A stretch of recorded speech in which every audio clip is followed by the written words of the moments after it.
Today's sentencing brings a chapter of closure to the dreadful events of July 24th, 2013.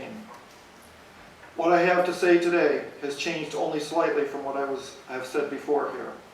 Our message in the story of Paul is the same, for obvious reasons. But I feel that it is only right to say again what impact Paul's death has had on our family and many others. Those in this courtroom and this community need to realize the impact this needless act of violence has caused. Everyone in this room is impacted to some degree, either by the events that brought us here today or potentially by ways that Paul would have potentially impacted us with his skills and wisdom as a doctor, armed services officer, fellow student, son, brother, and potentially as a husband and a father. During the course of the trial back in January, we had the opportunity to meet and talk with Joei's family. They genuinely grieved with us, and we did with them as well, as they realized the impact Joei's actions had on our family and the ramifications they now experienced as well. The hurt both of our families now feel is beyond words.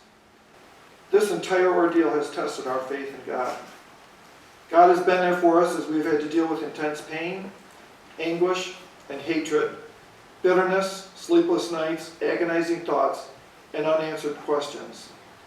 In order for these to not consume me, I realize that I must take the path of extending forgiveness to those that caused Paul's death.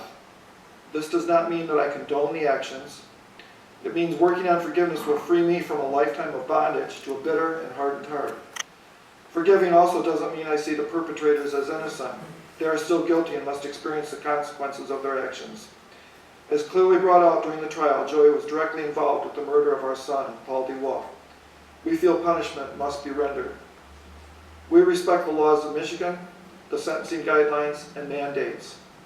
Your Honor, we trust you for imposing the proper and just sentencing.